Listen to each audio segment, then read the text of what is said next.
Have you ever made a split-second decision that changed everything? I mean, really changed everything. Like the moment where your entire life pivots on one choice and there's no going back? Comment below and let me know where you're watching from, because what happened to me on that rainy Thursday night in Manhattan will show you exactly what I mean. The clock above the bar read 11:47 p.m. when my life exploded into something I never could have imagined. I was wiping down glasses for what felt like the thousandth time that shift, my feet aching in the sensible black shoes I'd bought at a discount store 3 months ago. Moretti's was the kind of upscale bar where a single cocktail cost more than I made in tips on a slow night, all dark wood and ambient lighting that made everyone look mysterious and important. I've been working there for 8 months, ever since Dad's medical bills started piling up faster than I could count them. The rain hammered against the floor-to-ceiling windows, creating rivers of distortion that made the street lights outside look like watercolor paintings. Most of the evening crowd had filtered out by now, leaving just the serious drinkers and a few business types who seemed to think important deals only happened after midnight. I preferred the late shift anyway. The tips were better, and I could pretend for a few hours that I belonged in this world of expensive suits and casual confidence. That's when he walked in. I noticed him immediately, which wasn't unusual. Lorenzo Santangelo commanded attention the way some people commanded respect, without even trying. He was tall, probably 6'2", with the kind of perfectly tailored charcoal suit that cost more than I made in 3 months.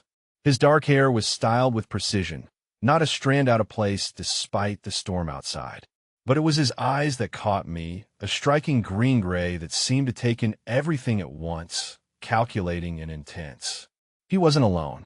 3 men flanked him as they made their way to the corner booth, the best table in the house that somehow always stayed reserved for people like them. People who didn't need to make reservations because their presence was reservation enough. The hostess, Marina, practically glided over to seat them personally, which she only did for the VIPs who tipped in hundreds instead of 20s. I'd seen him before, maybe half a dozen times over the past few months. He was the kind of customer who ordered top-shelf whiskey, left generous tips, and spoke in a low, measured tones of someone accustomed to being listened to. The staff had whispered about him, speculation about whether he was old money, new money, or something else entirely. Something that explained why grown men stepped aside when he passed, why conversations quieted when he entered a room. Something that explained why my pulse quickened every time those green-gray eyes found mine across the crowded bar. Tonight felt different, though. There was a tension in the air, subtle but present, like the electrical charge before lightning strikes. Lorenzo's usual relaxed confidence seemed sharper, more focused. His companions kept scanning the room with the practiced awareness of people who expected trouble. One of them, a broad-shouldered man with silver at his temples, positioned himself with a clear view of both entrances. I was mixing a Manhattan for table 6 when I saw it happen. A man at the far end of the bar, someone I'd served earlier but hadn't really noticed, slipped something into Lorenzo's whiskey glass. The movement was quick, practiced, a small vial appearing and disappearing so fast I almost convinced myself I'd imagined it. Almost. The man was ordinary in every way that mattered for blending in. Medium height, brown hair, forgettable face. He'd ordered beer, paid in cash, and kept to himself for the past hour. Nothing about him had raised any flags, which was probably the point. Now he was signaling for his check, preparing to leave before his handiwork could be discovered. My hand stilled on the cocktail shaker. Every rational part of my brain told me to mind my own business, to pretend I hadn't seen anything. I was a bartender, not a bodyguard. I had student loans, medical bills, and a father counting on me to keep my job. Getting involved in whatever this was could destroy everything I've been working toward. But I couldn't watch someone get poisoned. I just couldn't. The whiskey sat untouched on the table while Lorenzo discussed something with his associates, their voices too low for me to hear over the ambient music. He would reach for it eventually, probably soon. Whatever was in that glass wasn't meant to improve the flavor. My heart hammered against my ribs as I grabbed a cocktail napkin and pen from behind the bar. My handwriting came out shakier than I would have liked, But the message was clear: don't drink it. Act normal and leave. Getting the note to him was the tricky part. I couldn't just walk over, that would be too obvious. The man who doctored the drink was still at the bar, nursing his beer and watching Lorenzo's table with the casual interest of someone killing time. If he suspected I'd seen him, if he thought I was interfering, I had no doubt that whatever happened to Lorenzo would happen to me too. I loaded a tray with fresh cocktail nuts and extra napkins, standard service for VIP tables. My legs felt unsteady as I approached the corner booth, hyper-aware of every step, every breath. Lorenzo glanced up as I set down the nuts, and those green-gray eyes locked onto mine with an intensity that made my stomach flip. Up close, he was even more striking. There was something about his face, the strong jaw and sharp cheekbones, that suggested both sophistication and danger. A thin scar ran along his left temple, barely visible unless you were looking for it. His cologne was subtle but intoxicating, something expensive and warm that made me want to lean closer. Instead, I slipped the napkin under his whiskey glass with what I hoped looked like casual efficiency. For a moment, nothing happened. Lorenzo continued his conversation while I arranged the nuts and refreshed water glasses, playing my part as the unobtrusive server. Then I saw his gaze drop to the napkin, saw the slight tightening around his eyes as he read my warning. What happened next was not what I expected. Instead of making an excuse to leave, instead of pushing the glass away or creating some distraction, Lorenzo's hand shot out and grabbed my wrist. Not roughly, but with unmistakable purpose, his fingers warm and strong against my skin. Everything went still. His associates stopped talking. The ambient noise of the bar seemed to fade into background static. Even my heartbeat sounded loud in the sudden silence. Lorenzo's eyes never left mine as he spoke, his voice carrying the kind of quiet authority that made people listen whether they wanted to or not.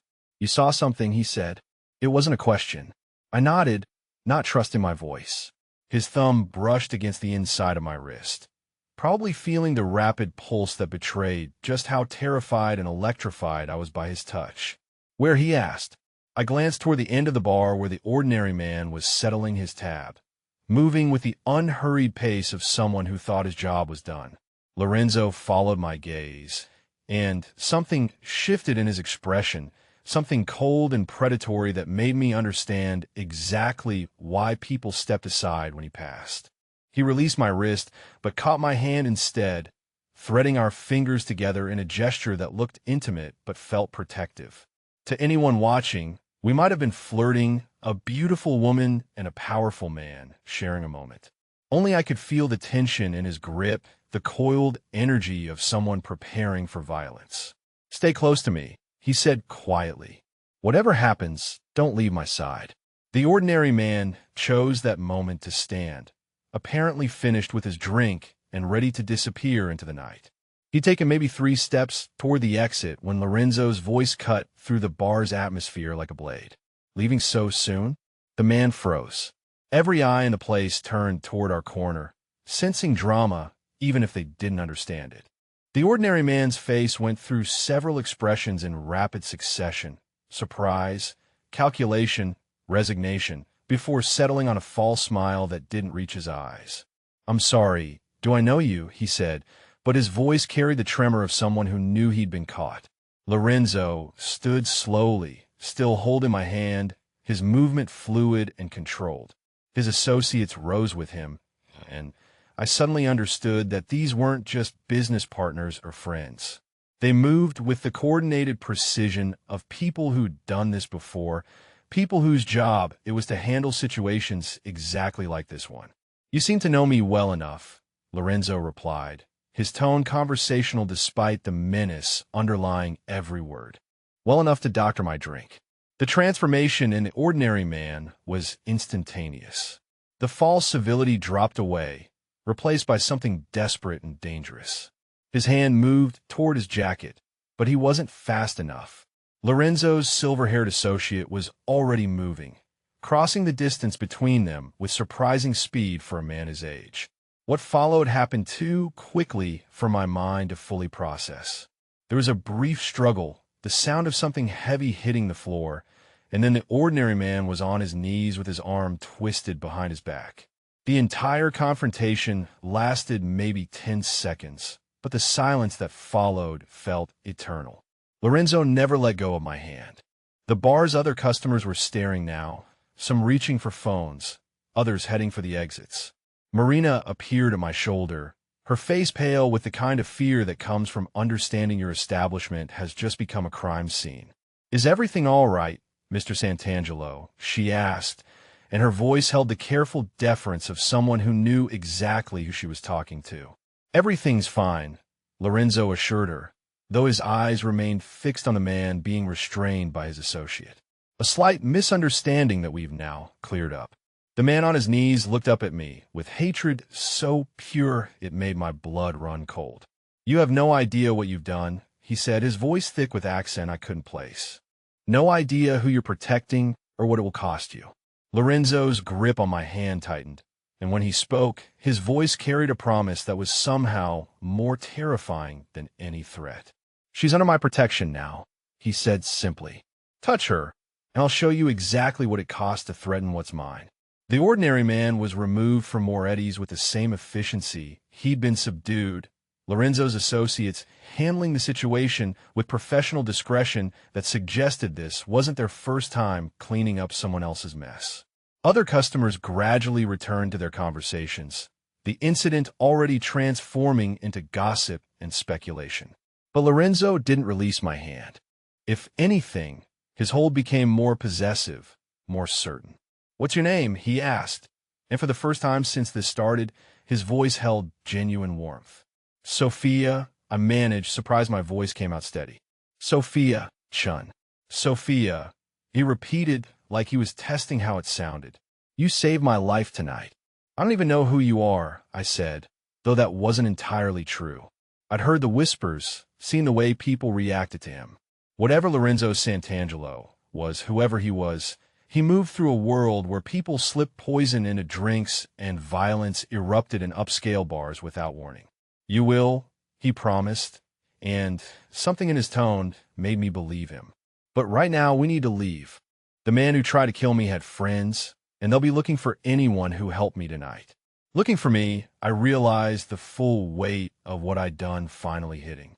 By saving his life, I'd painted a target on my own back. The ordinary man's words echoed in my head. "You have no idea what you've done." Lorenzo must have seen the fear in my eyes because his free hand came up to cut my cheek, his thumb stroking across my skin with surprising gentleness. "I won't let anything happen to you," he said, and despite everything, despite the violence I'd just witnessed and the danger I'd stumbled into, I believed him. "You're mine to protect now." The word mine should have terrified me. Instead, it sent heat racing through my veins and made my knees weak for reasons that had nothing to do with fear. This man, this dangerous, powerful man who commanded respect with his presence alone, was claiming me. And God help me, part of me wanted to be claimed. Marina appeared again, this time with my purse and coat, her efficiency suggesting she understood the situation better than I did. "Mr. Santangelo's car is waiting outside," she said softly. "I'll handle things here." I looked around the bar at the job I couldn't afford to lose, at the life I'd built one careful step at a time. In the span of 15 minutes, everything had changed. The safety I'd worked so hard to create was gone, replaced by something thrilling and terrifying that I didn't understand. Lorenzo's hand found the small of my back, guiding me toward the exit with the same protective possessiveness he'd shown since reading my warning. Outside, a black sedan waited at the curb, its engine running and windows tinted dark enough to hide whatever secrets waited inside. "This is your choice, Sophia," he said as we stood in the rain, droplets catching in his dark hair and making those green-gray eyes even more intense. "You can walk away now, go home, pretend tonight never happened. But if you do, you'll be on your own against whoever sent that man. Or you can trust me to keep you safe." The rain soaked through my work shirt as I stared at this man who'd appeared in my life like something out of a dream or nightmare. I thought of my father, of the medical bills, of the careful, controlled existence I'd built. I thought of the hatred in the ordinary man's eyes and his promise that I had no idea what I'd done. Most of all, I thought of Lorenzo's hand in mine, warm and strong and absolutely certain. I got in a car. As we pulled away from Moretti's, Lorenzo's thumb traced circles on the back of my hand, and I realized that my split-second decision to save his life had just saved mine in ways I was only beginning to understand. The rain continued to fall, washing away the last traces of the woman I'd been an hour ago, making room for whoever I was about to become. Whatever happened next, there was no going back. And despite everything, despite the fear and uncertainty and the complete upheaval of everything I thought I knew, I found myself looking forward to finding out exactly what lay ahead. The city lights blurred past the window as Lorenzo Santangelo carried me away from my old life and into something that promised to be far more dangerous, far more complicated, and far more intoxicating than anything I'd ever dared to dream. The silence in the sedan was both comforting and unnerving as we glided through the rain-slicked streets of Manhattan. Lorenzo sat beside me, his presence filling the space between us with warmth and tension in equal measure. I could feel him watching me, studying my profile as I stared out at the city lights blurring past the window. Everything looked different now, as if I was seeing my own life from the outside, like a movie I'd stumbled into without reading the script. "You're thinking too loud," Lorenzo said, his voice carrying a hint of amusement that made me turn toward him. His green-gray eyes held concern beneath the surface confidence, and I realized he was trying to put me at ease despite everything that had just happened. "I'm trying to figure out if I've lost my mind," I admitted, surprised by my own honesty. 3 hours ago, my biggest worry was whether I'd make enough in tips to cover my electric bill. Now I'm in a car with someone who apparently has enemies who poison drinks. Lorenzo's expression grew serious, the lightness disappearing as quickly as it had come. "That's exactly why you can't go home tonight, Sophia. The man at the bar, whoever sent him, they saw you help me. In my world, that makes you a target." My stomach dropped as the reality of the situation settled over me like a cold weight. "I have a job," I said weakly. "My father, he's in a care facility. I visit him every morning before my shift. I can't just disappear." "You won't be disappearing," Lorenzo assured me, his hand finding mine again with that same gentle possessiveness that made my pulse race. "But until we know who's behind this and eliminate the threat, you need to be somewhere safe, somewhere I can protect you." The car turned onto Fifth Avenue, heading toward the kind of neighborhood where doormen wore better suits than most people owned. I'd walked these streets before, window shopping and dreaming, but I'd never imagined actually entering one of those gleaming towers that touched the clouds. "This is temporary, right?" I asked, hating how small my voice sounded. I mean, people don't just vanish into witness protection because they slip someone a note. Lorenzo was quiet for a long moment, and when he spoke, his voice carried a weight that made me understand exactly how serious this was. "In my world, Sophia, people have been killed for much less than what you did tonight. My enemies don't leave loose ends, and they don't make distinctions between combatants and civilians." The car pulled up to a building that rose into the night sky like a monument to success and power. A doorman appeared immediately, opening my door with the practiced deference that suggested he knew exactly who Lorenzo was. The lobby was all marble and gold, with the kind of understated elegance that whispered wealth rather than shouting it. I felt completely out of place in my work clothes and sensible shoes, hyper-aware of how different this world was from mine. Lorenzo seemed to sense my discomfort because his hand settled on the small of my back as we walked toward a private elevator, his touch both protective and possessive. The elevator ride to the penthouse felt eternal, each floor we climbed taking me further from the life I knew and deeper into something I couldn't begin to understand. Lorenzo stood close enough that I could smell his cologne, feel the heat radiating from his body, and despite everything, despite the fear and uncertainty, I found myself drawn to his presence like a moth to flame. The penthouse was spectacular in a way that made my breath catch. Floor-to-ceiling windows offered a panoramic view of Manhattan, the city sprawling out below us like a carpet of lights. The furniture was modern but warm, clearly expensive but somehow inviting. This wasn't just a show of wealth, it was a home, and that somehow made it even more intimidating. "Drink?" Lorenzo asked, moving toward a bar that probably cost more than my annual rent. "You look like you could use one." I nodded, not trusting my voice as I wandered toward the windows.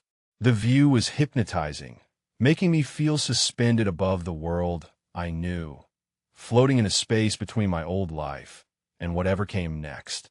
Lorenzo appeared beside me with 2 glasses of wine, something red and probably older than I was. He handed me the glass, his fingers brushing mine in a way that sent electricity shooting up my arm. "It's beautiful," I said, gesturing toward the view while trying to ignore the way his proximity affected my breathing. "It's lonely," he replied quietly, and something in his tone made me look at him more closely. For all his power and confidence, there was something isolated about Lorenzo Santangelo, something that suggested he'd been standing at these windows by himself for far too long. Before I could respond, my phone buzzed with a text message. I glanced at the screen and felt my heart clench with familiar worry. It was from Willowbrook Care, the facility where my father lived. "Dad's asking for you," the message read.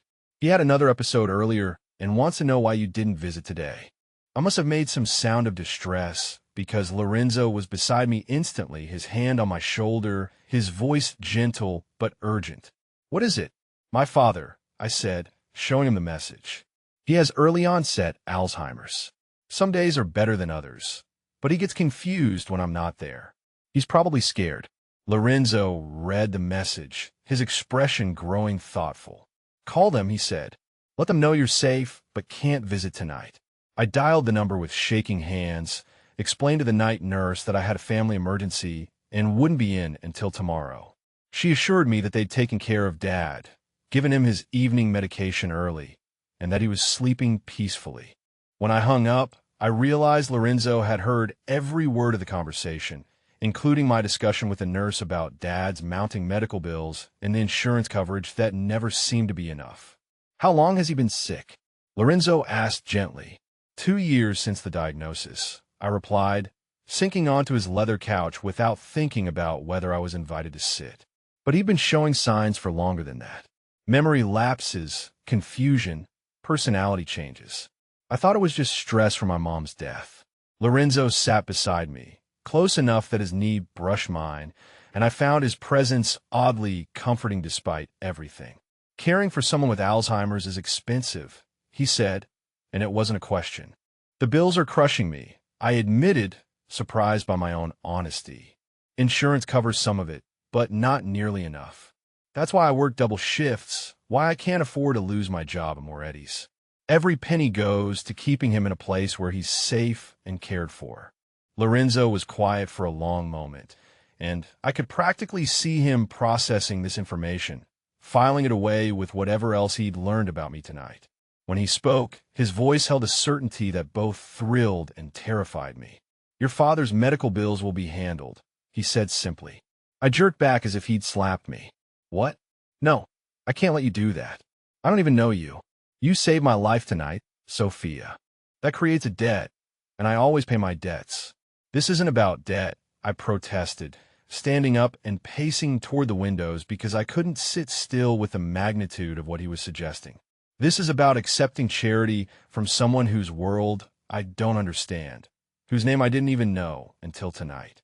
Lorenzo stood as well, moving toward me with that predatory grace I was beginning to recognize. "My name is Lorenzo Santangelo," he said, his voice carrying formal weight. "I run various business enterprises, some more legitimate than others. I have resources, connections, and the means to solve problems that seem impossible to other people." He stopped in front of me, close enough that I had to tilt my head back to meet his eyes. "Your father's care is not charity, it's protection. The people who tried to kill me tonight will look for ways to hurt you, to pressure you. If they think you're struggling financially, they'll exploit that weakness." I wanted to argue, wanted to maintain the independence I'd fought so hard to preserve. But the practical part of my mind, the part that had been calculating bills and shifts and desperate measures for months, whispered that this could solve everything. Dad could have the best care available, and I could stop living in constant fear of the next medical emergency. This doesn't feel right, I said weakly. Lorenzo's hand came up to cup my cheek, his thumbs stroking across my skin with a gentleness that contrasted sharply with the danger he represented. Nothing about tonight feels right, he agreed. But sometimes the right thing and the smart thing aren't the same. Right now, the smart thing is letting me take care of you and your father. The way he said take care of you sent heat pooling low in my stomach, and I realized that my attraction to him was growing stronger despite, or maybe because of, the circumstances. There was something intoxicating about his certainty, his ability to solve problems with the casual authority of someone accustomed to having power. What happens now? I asked, my voice barely above a whisper. Now you get some rest, Lorenzo said, his hand dropping from my face, but his eyes never leaving mine. Tomorrow we figure out who wants me dead and make sure they understand that touching you would be the last mistake they ever make. The possessive promise in his voice should have scared me. Instead, it made me feel safer than I had in months, maybe years. This man, this dangerous, powerful man, had claimed responsibility for my welfare, and despite all logic and reason, I trusted him to keep his word. He showed me to a guest room that was larger than my entire apartment, complete with an en-suite bathroom and a view of Central Park. Everything was elegant and expensive, but somehow not cold. This wasn't a hotel room or a showpiece. It was a space meant to be comfortable, to be lived in. The clothes in the closet will fit you, Lorenzo said from the doorway. Maria, my housekeeper, has excellent instinct about these things. I turned to find him watching me with an expression I couldn't quite read, something between protective concern and barely restrained desire. The awareness that had been building between us all evening seemed to crystallize in the intimate space of the bedroom, making the air feel charged with possibility. Thank you, I said, meaning it for more than just the room or the clothes. For everything. Don't thank me yet, he replied, but there was warmth in his voice that made my heart skip. Wait until you see what keeping you safe actually entails. He left me alone then, closing the door softly behind him, but I could feel his presence in the apartment like a living thing. I changed into the silk pajamas I found in the dresser, marveling at how they felt against my skin, luxury I'd never experienced but could definitely get used to. As I lay in the impossibly comfortable bed, staring out at the city lights, I tried to process everything that had happened. This morning I'd been Sophia Chun, struggling bartender and devoted daughter. Tonight, I was something else entirely, under the protection of a man whose world operated by rules I didn't understand. But as sleep finally claimed me, wrapped in Egyptian cotton sheets that probably cost more than my monthly rent, I found myself thinking not about the danger or the uncertainty or the complete upheaval of my life. Instead, I thought about Lorenzo's hands, gentle but strong, his voice, commanding but warm when he spoke to me, the way he'd looked at me like I was something precious, something worth protecting. Whatever came next, whatever his world demanded of me, I was beginning to think it might be worth a risk just to see where this impossible attraction led. The last thing I remembered before drifting off was the sound of Lorenzo moving around the apartment, a comforting presence standing guard against whatever threats waited in the darkness outside. I woke to the smell of coffee and something that made my stomach rumble with hunger I hadn't felt in months. For a moment, disorientation clouded my thoughts as I took in the unfamiliar luxury surrounding me, the silk sheets and panoramic view of Central Park. Then everything came flooding back. The bar, the poison Lorenzo's hand in mine as my world shifted on its axis. Sunlight streamed through the floor-to-ceiling windows, painting everything in gold and making the city below look almost magical. I'd never woken up to a view like this, never experienced the kind of peace that came with knowing every conceivable comfort had been provided for. It was intoxicating and terrifying in equal measure. The silk pajamas felt like water against my skin as I padded barefoot toward the kitchen, following the increasingly tempting aromas. What I found stopped me in my tracks, my breath catching somewhere between surprise and desire. Lorenzo stood at the massive kitchen island, his back to me as he worked over the professional-grade stove. Gone was the perfectly tailored suit from last night, replaced by dark jeans that fit him in ways that should have been illegal and a black cashmere sweater that clung to his broad shoulders. His hair was slightly messed, as if he'd run his fingers through it, and something about seeing him this way, relaxed and domestic, made my heart skip several beats. He moved with the same confident grace he'd shown at the bar, but here it was softer, more intimate. This was Lorenzo in his natural habitat, and the sight of him cooking breakfast like this was something no enemy would ever see, something that felt private and precious. "Good morning," he said without turning around, and I realized he'd sensed my presence. "Did you sleep well?" "Better than I have in months," I admitted, which was the truth. The bed had been like sleeping on a cloud, but more than that, I felt safe in a way that had nothing to do with the luxury and everything to do with knowing Lorenzo was nearby. He turned then, and the sight of his face in the morning light nearly took my knees out from under me. The sharp angles of his features were softened by sleep and contentment, his green-gray eyes warm as they swept over me in the borrowed pajamas. There was something proprietary in his gaze, something that suggested he liked seeing me in his space wearing clothes he'd provided. "I hope you're hungry," he said, gesturing toward the spread he'd created. "I wasn't sure what you liked, so I made a little of everything." A little of everything turned out to be a feast worthy of a five-star restaurant. Fresh fruit arranged like art, eggs Benedict that looked too perfect to eat, pastries that probably came from some exclusive bakery I'd never heard of. The casual abundance of it made my chest tight with emotions I couldn't name. "This is incredible," I said, settling onto one of the leather bar stools across from him. "But you didn't have to go to all this trouble." Lorenzo's smile was soft, genuine in a way that transformed his entire face. "Taking care of you isn't trouble, Sophia. It's something I want to do." The simple honesty in his voice sent heat flooding through me, and I had to look away from his intense gaze to gather my composure. As I reached for my coffee cup, our fingers brushed, the contact brief but electric. I was becoming hyper-aware of every accidental touch, every moment when his proximity made the air feel charged between us. "Can I ask you something?" I said, cutting into the perfect eggs and watching the golden yolk run across the plate. "Anything. What exactly do you do? I mean, last night you said various business enterprises, some more legitimate than others. What does that actually mean?" Lorenzo was quiet for a long moment, his expression growing thoughtful as he considered how much to tell me. When he spoke, his voice carried the weight of generations. "My family has been in New York for over a century," he said finally. "What started as legitimate business, import-export, restaurants, real estate, evolved into something more complex over the decades. We provide services that other people can't or won't provide. We solve problems that the police can't solve. We offer protection to those who need it." "Protection," I repeated, thinking of the violence I'd witnessed last night. "Like what you offered me." "Among other things," he confirmed. "We also handle disputes, facilitate negotiations, ensure that certain agreements are honored when legal contracts aren't sufficient." He was choosing his words carefully, I realized, try to explain his world without terrifying me.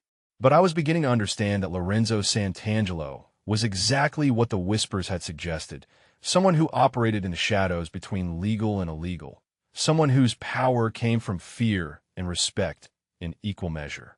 "So you're," I started, then stopped, not sure how to finish the question. "I'm head of a family organization," he said simply, "what some people would call the Mafia, though we prefer more traditional terms. It's a legacy I inherited when my father died, responsibilities that have shaped every day of my life since I was 18.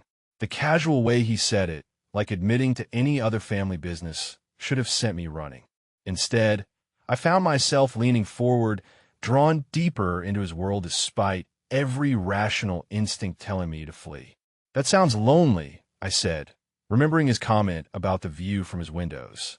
Something shifted in his expression, a vulnerability that he quickly masked, but not before I caught a glimpse of the isolation he carried.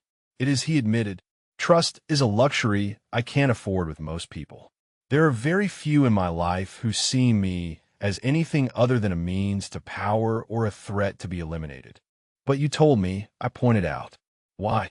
Lorenzo's hand found mine across the counter, his thumb tracing patterns on my skin that made it hard to concentrate on anything but the sensation of his touch.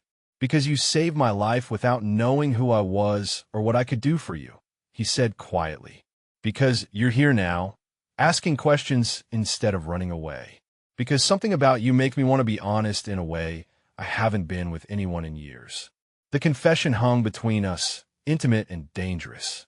I could feel myself falling deeper under his spell, drawn to the combination of power and vulnerability that made Lorenzo Santangelo unlike anyone I'd ever met. What about you? He asked, his voice gentle. Tell me about your life before last night.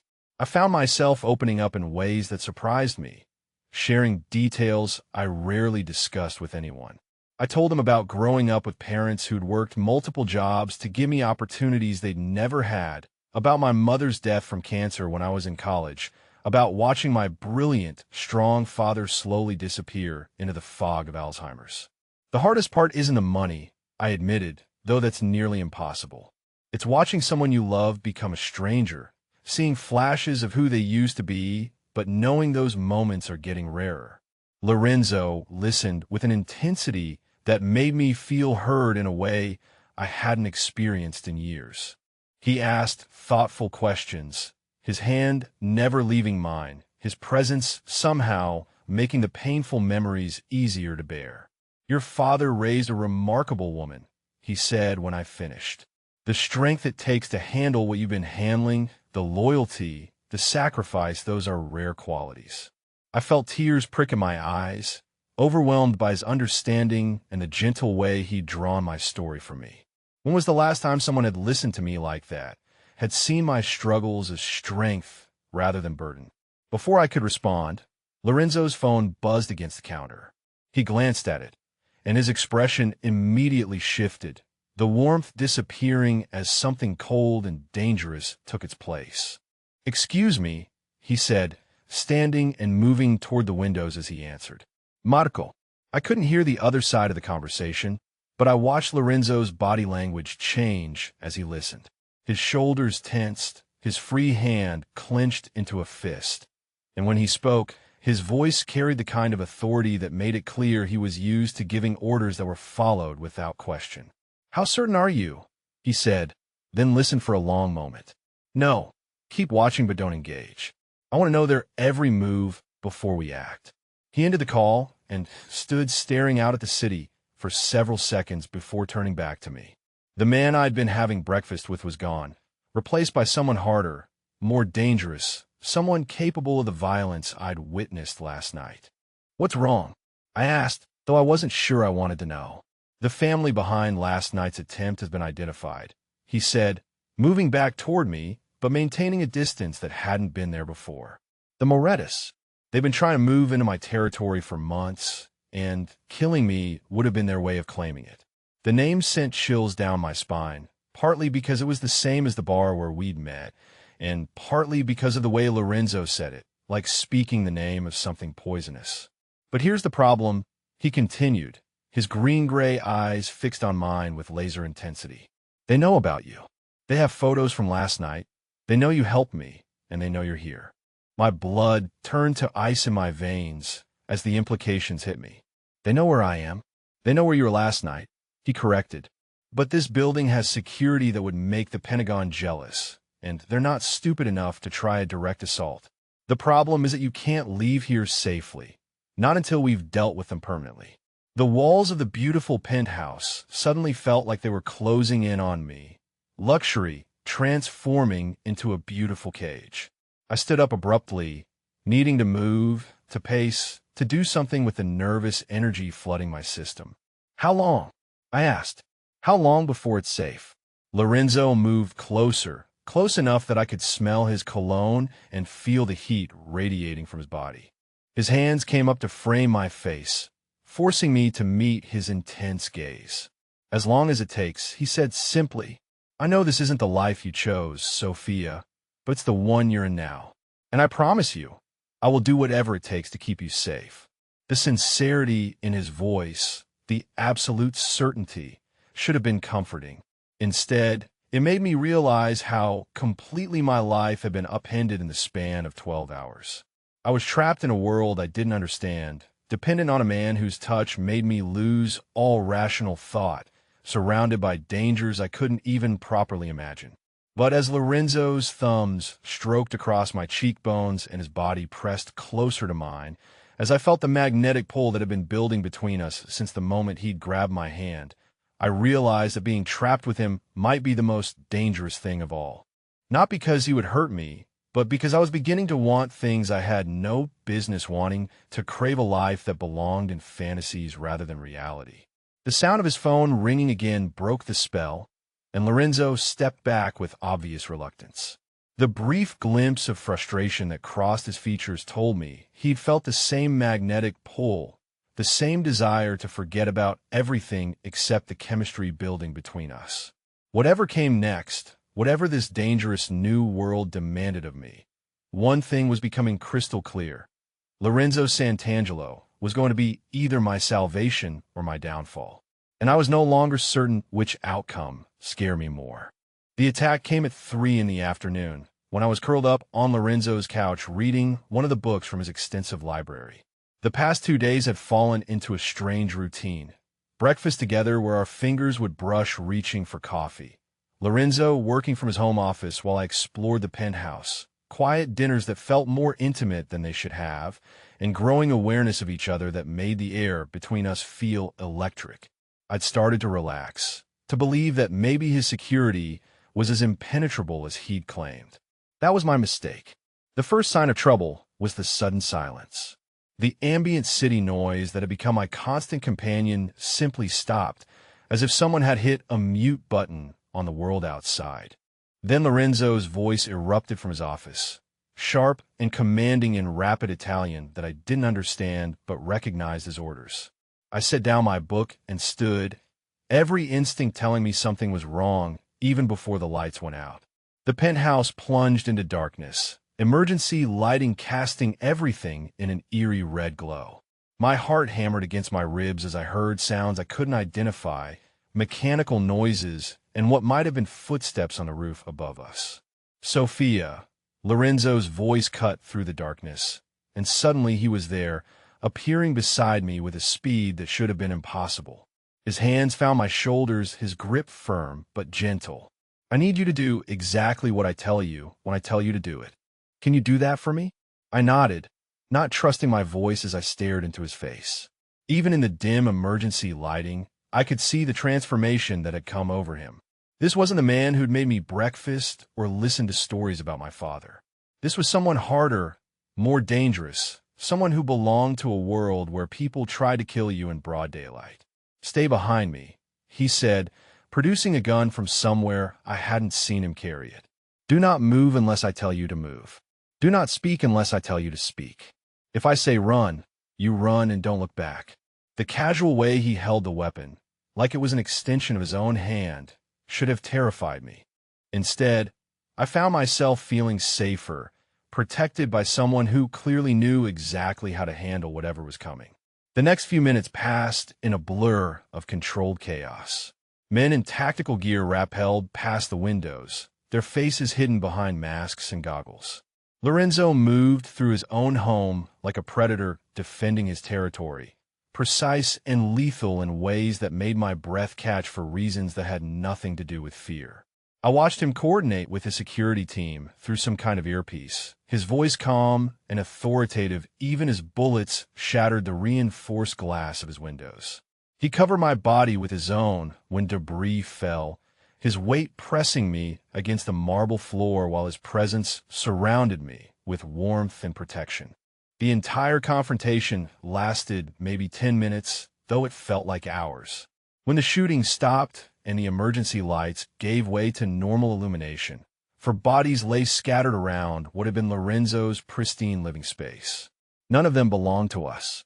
Lorenzo stood slowly, his gun still in hand, as he surveyed the damage. Bullet holes pocked the walls, expensive furniture was overturned and destroyed, and the massive windows now gaped open to the afternoon air. His beautiful home had been turned into a war zone. "Are you hurt?" he asked, turning to help me up, his hands gentle despite the violence that had just ended. I shook my head, not trusting myself to speak. My legs felt unsteady as I stood, adrenaline making my hands shake as the reality of what had just happened began to sink in. People had just tried to kill us. Men with guns and military equipment had invaded this sanctuary I'd begun to think of as safe. Lorenzo's phone was already ringing, his security team reporting in with efficient professionalism. The authorities would be handled, the scene would be cleaned, and by tomorrow morning it would be as if nothing had happened. That efficiency, that casual competence in the face of attempted murder, made me understand exactly how different his world was from mine. "It's over," he said, ending his call and moving toward me. His hand came up to cut my cheek, thumb stroking across my skin with infinite gentleness. "You're safe now."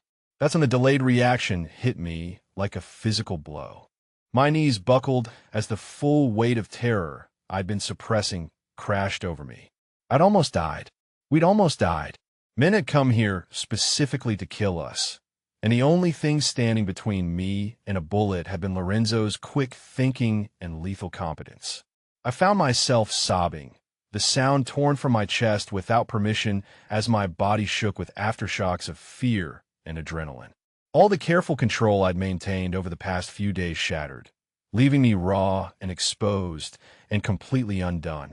Lorenzo caught me as my legs gave out completely, pulling me against his chest with protective strength that made me feel safer even as I fell apart in his arms.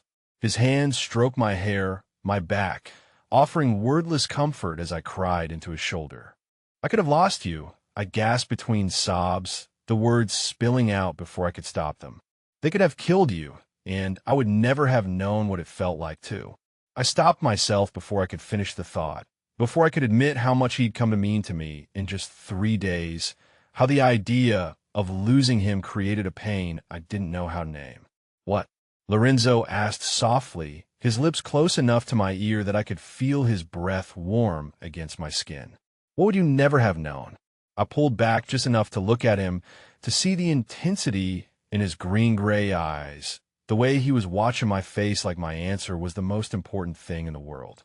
His hands framed my face, thumbs brushing away the tears that wouldn't stop falling. "This," I whispered, and then I kissed him. It was meant to be gentle, just a soft press of lips to confirm that we were both alive, both here, both safe. But the moment our mouths met, something ignited between us that had been building for days.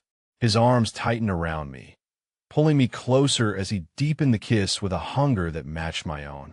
I could taste desperation on his lips, relief and need, and something deeper that made my heart race for entirely different reasons than fear. His hand tangled in my hair, his body pressing against mine with an urgency that spoke of how close we'd come to losing whatever this was between us. When we finally broke apart, we were both breathing hard, both staring at each other with the kind of raw honesty that comes from facing mortality together.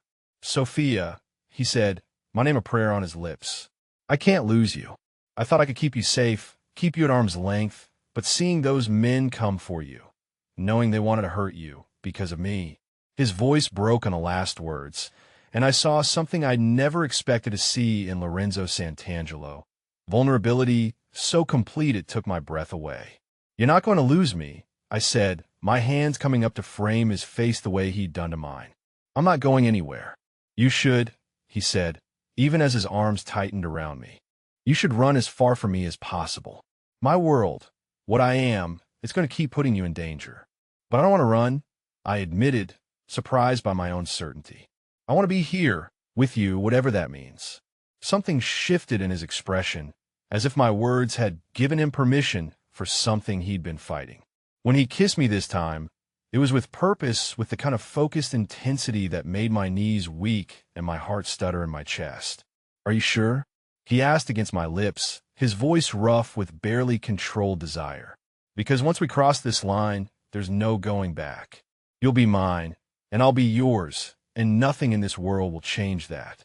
The possessive promise in his words should have scared me. Instead, it sent heat flooding through my veins and made me press closer to him, seeking the warmth and safety of his embrace.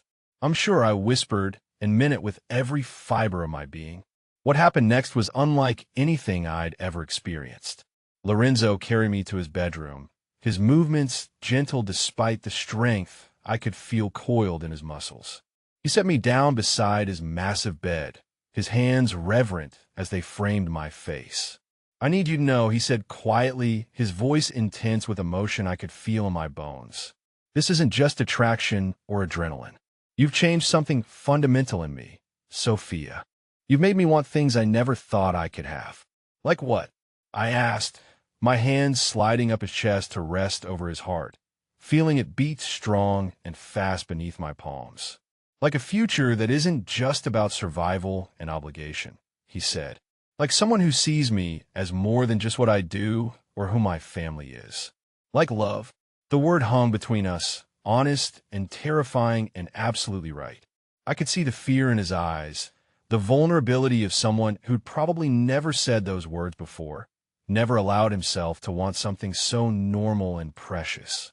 "I love you too," I whispered and watched something fundamental shift in his expression, watched walls that had probably been in place for years finally crumble. What followed was tender and passionate in equal measure. Lorenzo worshiping my body with a reverence that made me feel precious and powerful at the same time. He checked with me at every step, his hands and lips mapping every inch of my skin like he was memorizing something sacred. When we finally came together, it was with a completeness that went far beyond the physical. This wasn't just desire being satisfied. It was two people claiming each other in the most fundamental way possible, creating something new and unbreakable from the pieces of who we'd been before. Afterwards, I lay curled against his chest, listening to his heartbeat slow to normal rhythm as his fingers traced lazy patterns on my bare shoulder. The penthouse was quiet except for the distant sounds of cleanup and repair, but here in Lorenzo's arms, everything felt perfect and safe and right. "This changes everything," he said quietly, his lips pressed against the top of my head. "I know," I replied, tilting my face up to look at him. "Are you okay with that?" His smile was soft, genuine, transforming his features in ways that made my heart stutter. "More than okay," he said. "For the first time in my life, I'm looking forward to tomorrow instead of just surviving it." I was about to respond when his phone buzzed against the nightstand. Lorenzo's expression immediately shifted, the contentment disappearing as he reached for it. "Marco," he answered, and I could hear the tension creeping back into his voice as he listened to whatever his lieutenant was telling him. "When?" he asked, then was quiet for a long moment. "How certain are you of the intel?" I watched his face grow harder, more dangerous, as the conversation continued. Whatever Marco was telling him, it wasn't good news. "No," Lorenzo said finally. "Set it up for tomorrow night. I want this finished permanently." He ended the call and set the phone aside, but I could see the change in him, the way he was already mentally preparing for whatever came next. "What's wrong?" I asked, though I wasn't sure I wanted to know. Lorenzo's arms tightened around me, his eyes intense as they met mine. "The Morettas are planning something big for tomorrow night," he said. "A final push to eliminate me and claim my territory. But we have advanced intelligence this time, which means we can end this before they have another chance to come after you." The possessive determination in his voice sent chills down my spine, partly from fear and partly from something deeper, something that responded to his promise to protect what was his.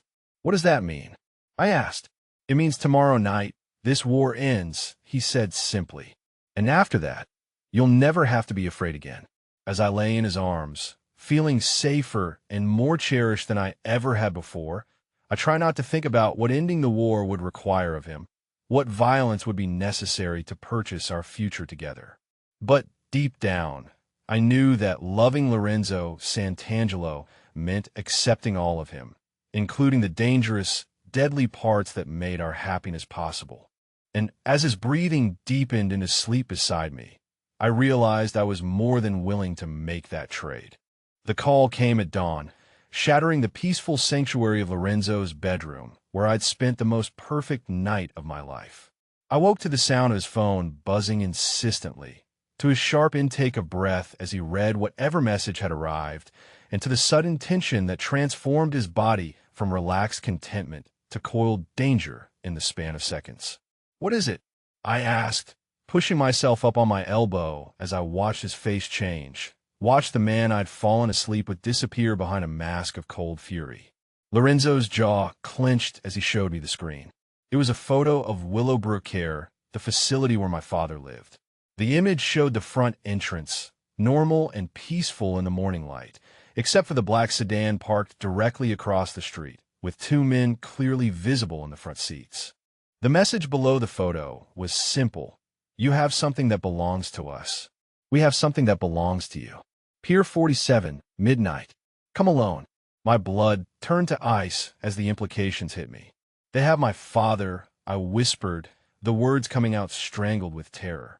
"No," Lorenzo said quickly, his hand finding mine and squeezing gently. "They're watching the facility, but your father is safe inside. I had additional security placed there yesterday as a precaution. But they could get to him," I said, panic rising in my chest like a tide. "They could hurt him, and he wouldn't even understand what was happening." Lorenzo's arms came around me, pulling me against his chest with protective strength that usually made me feel safe. But now all I could think about was my father, confused and vulnerable, potentially caught in the crossfire of a war he had no part in. "They won't touch him," Lorenzo promised, his voice carrying absolute conviction. "This ends tonight, Sophia. I'm going to eliminate this threat permanently." The cold certainty in his voice should have been comforting. Instead, it made me realize exactly what that meant, what eliminating the threat would require of him.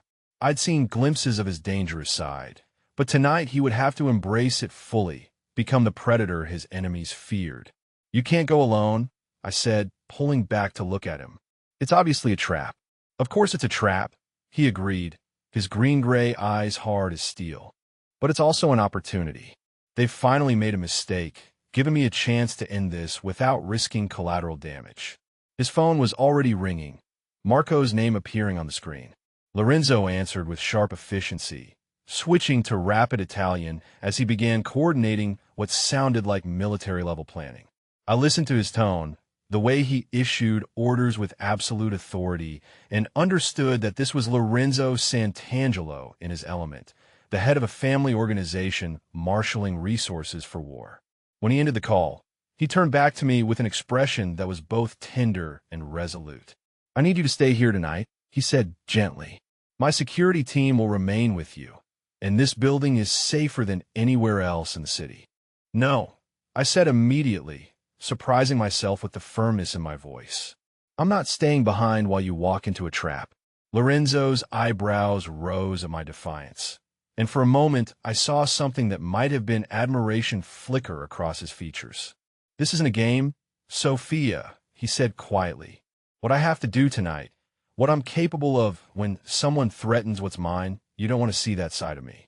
But I do, I realized, the words coming from somewhere deep and honest inside me. "I need to see all of you, Lorenzo. If we're going to have a future together, if I'm going to be part of your world, then I need to understand exactly what that means." Something shifted in his expression as he studied my face, as if he was seeing something new in me that he hadn't expected. "You could be hurt," he said finally. "Or worse." "Then don't let me get hurt," I replied simply. "You said you'd protect me. Trust me to trust you." The internal struggle played out across his features, love warring with protective instinct, the desire to keep me safe battling against the recognition that hiding from his world would only postpone the inevitable reckoning. "If you come with me," he said finally, "you follow my orders without question. If I tell you to run, you run. If I tell you to hide, you hide. Can you do that?" I nodded, my heart racing with fear and determination in equal measure. Whatever tonight brought, I wouldn't face it by hiding in his penthouse, wondering if the man I loved was coming home.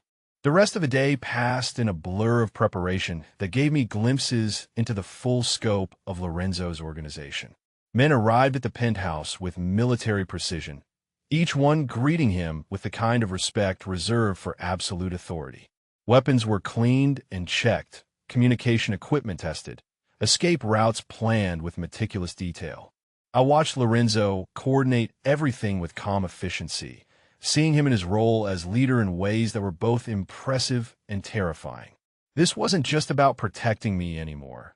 This was about maintaining his position, his territory, his family's legacy. The stakes were higher than I'd understood. As sunset approached, Lorenzo came to find me in the guest room, where I'd been trying to calm my nerves. He'd changed into all black, tactical clothing that made him look dangerous and beautiful in equal measure. In his hands was a bulletproof vest, obviously sized for me. "I don't want you anywhere near the actual confrontation," he said as he helped me into the vest, his hands gentle despite the gravity of the situation. "You'll stay in the car with Marco, a safe distance away. But if something goes wrong, if things don't go according to plan, you'll be close enough for immediate extraction." The weight of the vest against my chest made everything feel more real, more dangerous. This was actually happening. In a few hours, Lorenzo would face the people who'd try to kill us, and everything would change one way or another. Lorenzo's hands framed my face as he studied my expression. "Are you sure about this?" he asked quietly. "There's no shame in staying here, in letting me handle this alone." "I'm sure," I said, meaning it completely. "Wherever you go, I go. Whatever you face, we face together." His smile was soft, genuine, transforming his face in ways that made my heart ache with love. "When this is over," he said, "when you've seen what I'm capable of and you understand exactly who I am, I'm going to ask you to marry me." The casual way he said it, like discussing dinner plans, made my breath catch in my throat. "What if I say yes?" I asked. "Then you'll make me the luckiest man alive," he replied simply. The ride to Pier 47 was silent, except for the low murmur of Lorenzo's team communicating through earpieces. I sat beside him in the back seat of an armored sedan, his hand holding mine with gentle strength that anchored me as my nerves threatened to overwhelm my determination. The warehouse district at night was a maze of shadows and industrial decay, the kind of place where violence could happen without witnesses, where bodies could disappear without questions. Lorenzo's team had arrived hours earlier, positioning themselves with professional precision around the meeting point. The black sedan Marco parked us and had a clear view of the pier while maintaining enough distance for safety. Lorenzo checked his weapons one final time, his movements economical and deadly efficient. "Stay with Marco," he said, leaning over to kiss me with tender intensity. "No matter what you see, no matter what happens, remember that everything I do tonight is to protect our future." Before I could respond, he was gone, moving through the shadows toward the pier with predatory grace that made my heart race with equal parts fear and desire. What followed happened with brutal efficiency. The Moretti family had brought 5 men to what they thought was Lorenzo's execution. They never saw his team positioning around them, never realized they were outgunned and outmaneuvered until it was too late. I watched through binoculars as Lorenzo stepped into the pool of light at the end of the pier, apparently alone and vulnerable. The Morettis emerged from their hiding places with the confidence of hunters who thought they'd cornered their prey. The conversation was brief, heated, ending when one of them reached for a weapon. What happened next was a masterclass in control violence. Lorenzo's team moved with synchronized precision, eliminating threats with professional competence that left no room for error or mercy. When the shooting stopped, Lorenzo stood alone among the bodies, untouched and victorious. He spoke briefly into his earpiece, then began walking back toward our position with the same calm confidence he'd shown going in. It was over. The war was finished, the threat eliminated permanently. I should have felt relief, joy, the euphoria of survival and victory. Instead, I felt the weight of understanding exactly what loving Lorenzo Santangelo meant. He slid back into the car beside me, his hands gentle as they found my face, his eyes searching my expression for signs of horror or rejection. "I'm sorry you had to see that," he said quietly. But I wasn't sorry. Watching him handle the threat with lethal competence hadn't scared me. It had made me realize how completely he would always protect what was his. The violence wasn't gratuitous or cruel. It was necessary, efficient, final. "Are you all right?" I asked, my hands checking him for injuries, even though I could see he was unharmed. "I'm perfect," he said, and something in his voice told me he meant it in ways that went beyond physical safety. The drive back to his penthouse was quiet, both of us processing what had just happened, what it meant for our future. Lorenzo's thumb traced patterns on the back of my hand, and I found myself studying his profile in the passing streetlights, marveling at how completely this man had changed my life. When we reached his building, when we were finally alone in the elevator rising toward his sanctuary, Lorenzo turned to me with an expression of vulnerable hope that took my breath away. "Now you know," he said simply. "You've seen what I am, what my world requires. If you want to leave, if you want to go back to your old life, I'll make sure you're safe and that your father has the best care possible. No obligations, no expectations." The offer hung between us, honest and generous and absolutely impossible for me to accept. "I don't want my old life," I said, stepping closer to him, my hands reaching up to frame his face. "I want this life, with you, whatever it requires. Even knowing what I'm capable of?" He asked, even understanding that loving me means accepting the violence, the danger, the choices I have to make. "Especially knowing that," I replied, and meant it completely. "You're not just capable of violence, Lorenzo. You're capable of loyalty, protection, love. You're capable of creating safety for the people you care about. That's not something to apologize for." His smile was brilliant, transforming his entire face as relief and joy chased away the last shadows of doubt. "Then marry me," he said, the words both question and statement. "Be my wife, my partner, my equal in everything."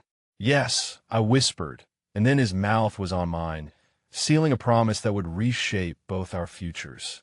As the elevator reached his floor, and we stepped into the penthouse that would now be our home, I realized that my split-second decision to save his life had led to the most important choice I'd ever made, choosing love over safety, passion over predictability, a dangerous future over a safe past. And I had never been more certain of anything in my life. 6 months later, I stood in what had once been Moretti's bar, watching contractors put the finishing touches on the renovation that would transform it into Sophia's. The irony wasn't lost on me that the place where my life had exploded into something unrecognizable would become the foundation of my new future. But Lorenzo insisted it was poetic justice. The morning sun streamed through the new floor-to-ceiling windows, illuminating hardwood floors and elegant fixtures that spoke of understated luxury rather than the flashy ostentation the previous owners had favored. This would be mine, completely mine, the first legitimate business in the expanding portfolio Lorenzo was helping me build. "You're thinking too loud again," Lorenzo said from behind me, his voice carrying the familiar warmth that still made my heart skip even after all these months. I turned to find him watching me with that soft expression he reserved for moments when we were alone, when the demands of his world weren't pressing in on us. He looked magnificent in his perfectly tailored charcoal suit, every inch the powerful man who commanded respect and fear in equal measure. But his eyes held only love as they traced my face. "Just thinking about how different this is from 6 months ago," I said, moving into his arms with the natural ease that had developed between us. "Back then I was mixing drinks behind that bar, worried about tips and medical bills. Now I'm about to own the place. And now your father is walking again," Lorenzo added, pressing a kiss to the top of my head. "The physical therapy is working better than anyone expected." It was true. The experimental treatment Lorenzo had arranged, the best doctors money could buy, had given us what we'd thought was impossible: hope. Dad's condition had stabilized, some of his memories had returned, and while he would never be exactly who he was before, he was present again in ways that made my heart sing with gratitude. "He likes you, you know," I said, remembering yesterday's lunch where my father had spent an hour discussing classical music with Lorenzo in lucid, animated conversation. "He's protective of you," Lorenzo replied with amusement. He gave me a very serious talk about my intentions. "And what did you tell him?" "That my intentions were completely honorable," he said, his hands sliding down to rest at my waist. "That I planned to love and protect his daughter for the rest of my life." Before I could respond, his touch shifted, becoming more purposeful as he guided me toward the center of the empty restaurant. The contractors had left for their lunch break, giving us privacy in the space that would soon be filled with customers and staff and the controlled chaos of a successful business. "Sophia," Lorenzo said, and something in his tone made me look at him more carefully. His expression had grown serious, formal, though warmth still radiated from his eyes. "What is it?" I asked, suddenly nervous without understanding why. Instead of answering, he reached into his jacket pocket and withdrew a small velvet box that made my breath catch in my throat. Everything around us seemed to still as he dropped to one knee in the middle of the restaurant that would bear my name, his green-gray eyes never leaving mine. "Sophia Chun," he said, his voice carrying the same authority he used in business, but softened with emotion that made my knees weak. "6 months ago, you saved my life with a piece of paper and changed everything I thought I knew about love, about trust, about what I wanted my future to look like." My hands came up to cover my mouth as tears began to blur my vision. This was happening, really happening, in the most perfect place imaginable. "You've seen the worst of my world and chosen to stay," he continued, his voice growing stronger with conviction. "You've made me want to be better than I was, to build something that's worthy of the incredible woman who decided I was worth the risk. I love your courage, your loyalty, your strength. I love the way you challenge me and the way you trust me. I love who I am when I'm with you." He opened the box to reveal a ring that took my breath away, an emerald surrounded by diamonds that caught the morning light and threw it back in brilliant flashes of green and white.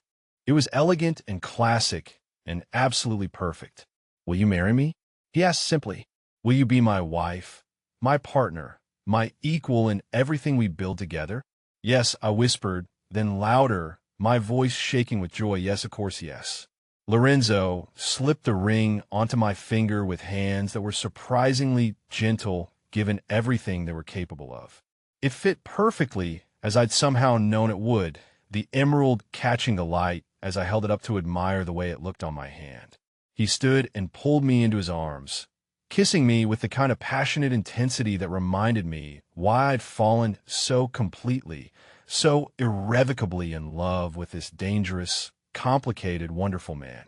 When we finally broke apart, we were both breathing hard, both grinning like teenagers despite the gravity of what we'd just committed to. "When?" I asked, still staring at the ring that marked me as his in the most traditional way possible. "As soon as you want," he replied, his thumbs stroking across my cheekbones. "Though I should warn you that my family will want to be involved in the planning, and Italian weddings tend to be elaborate affairs." I laughed, imagining the controlled chaos that would inevitably surround any event the Santangelo family organized. "Bring it on," I said. "I want to meet everyone, know everyone, understand exactly what family means in your world." The next few months passed in a whirlwind of wedding planning, business development, and integration into Lorenzo's extended family network. His mother, Elena, proved to be a force of nature who took over the wedding arrangements with the efficiency of a military general and the taste of someone who'd been planning elegant events for decades. His cousins, aunts, uncles, and associates welcomed me with warmth that surprised me, treating me not as an outsider who'd captured their leader's attention, but as someone who belonged, someone who'd proven herself worthy of the family name. The restaurant opening went smoothly, drawing customers from throughout the city who came for the excellent food and sophisticated atmosphere. But more than that, it gave me a sense of purpose and accomplishment that had nothing to do with Lorenzo's world and everything to do with my own capabilities. Our wedding was everything I dreamed of and nothing I could have imagined. The ceremony took place in the garden of Lorenzo's family estate, surrounded by 300 guests who represented decades of alliances, friendships, and business relationships. My father walked me down the aisle with steady steps, his eyes clear and proud as he placed my hand in Lorenzo's. When Lorenzo and I exchanged vows we'd written ourselves, promising to love and protect each other through whatever challenges our unusual life might bring, there wasn't a dry eye in the audience. The reception lasted until dawn, filled with music and dancing and the kind of celebration that reminded me exactly what family could mean when it was chosen rather than simply inherited. 1 year later, I stood behind the bar of my second restaurant, this one in Brooklyn, watching the dinner rush with the satisfaction of someone who'd built something meaningful from nothing. The emerald on my finger caught the light as I mixed drinks with the muscle memory of my old life applied to my new circumstances. "Sophia," my manager called from across the room. "There's a gentleman here to see you." I looked up to find Lorenzo approaching with the predatory grace that still made my pulse quicken, even after a year of marriage. He moved through the crowd like he owned the place, which technically he did, since all of my businesses were joint ventures in our expanding legitimate empire. "Mrs. Santangelo," he said formally, though his eyes held private warmth that made me blush like a newlywed. "Your presence is requested at home." "Is that so, Mr. Santangelo?" I replied, playing along with his formality while my hands automatically reached for his across the bar. "And what if I'm too busy to leave?" "Then I'd have to use my considerable powers of persuasion," he said, lifting my hand to press a kiss to my palm that sent heat racing up my arm. Before I could respond with something appropriately flirtatious, my stomach rebelled with the sudden nausea that had been plaguing me for the past week. I pressed my free hand to my mouth, trying to control the wave of sickness that had nothing to do with nerves and everything to do with the possibility I've been trying not to think about. Lorenzo's expression immediately shifted from playful to concerned. "Are you all right?" he asked, his voice gentle as his hand came up to stroke my cheek. "I think," I said slowly, the realization hitting me with stunning clarity, "we might need to have a conversation when we get home." His eyebrows rose in question, but something in my expression must have given him a clue because his eyes widened with hope and wonder and something approaching awe. "Really?" he asked quietly. I nodded, my own amazement reflected in his face as the magnitude of this new development settled over both of us. We were going to be parents, this dangerous, loving, complicated man, and I were going to create a new life together. Lorenzo's response was immediate and overwhelming. He vaulted over the bar with athletic grace that should have been impossible in a tailored suit, pulling me into his arms and spinning me around while he laughed with pure joy. When he set me down, his hands framed my face with infinite gentleness, his eyes bright with tears he didn't bother to hide. "I love you," he said simply. "I love you, and I love our future, and I love that you're brave enough to build this life with me." "I love you too," I replied, my own tears threatening to spill over as I marveled at how completely my world had changed again, how this man continued to give me gifts I hadn't known I wanted. As we left the restaurant together, Lorenzo's arm protected around my waist, I thought about that night 6 months ago when I'd made a split-second decision to save a stranger's life. I thought I was preventing a poisoning, maybe saving someone from food poisoning or worse. Instead, I'd saved myself. I'd saved us. I'd opened a door to a future I never could have imagined, filled with love and danger and purpose in equal measure. The city lights blurred past the windows of Lorenzo's sedan as we drove toward home, toward the penthouse where we'd first learned to trust each other, toward the life we were building one choice at a time. Sometimes the most dangerous choice is the one that leads to everything you never knew you wanted, I thought, my hand resting on my still-flat stomach where our future was already growing. Sometimes taking a risk, saving someone you don't even know, can transform your entire existence in ways you never saw coming. Sometimes courage doesn't look like facing down armed men or walking into danger. Sometimes it looks like slipping a stranger a note that says don't drink it, act normal, and leave. Sometimes it looks like staying when every rational instinct tells you to run. Sometimes it looks like saying yes when someone dangerous and powerful and absolutely perfect asks you to marry them. What's the biggest risk you've ever taken for love? I wondered, watching Lorenzo's profile in the passing streetlights, marveling at the contentment I saw there, the peace that came from knowing exactly where he belonged. Whatever risks the future might hold, whatever challenges came with loving a man like Lorenzo Santangelo, I knew I'd face them the same way I'd faced everything else since that rainy night at Moretti's, with courage, with trust, and with the absolute certainty that some things were worth any danger, any sacrifice. Love like this was worth everything, and I'd never been more grateful for a moment of reckless bravery than I was right now. Heading home with my husband to plan for a future that promised to be just as exciting, just as dangerous, and just as full of love as everything that had come before. Let me know in the comments below what risks you've taken for love. Trust me, sometimes the most terrifying leap of faith leads to the most incredible land.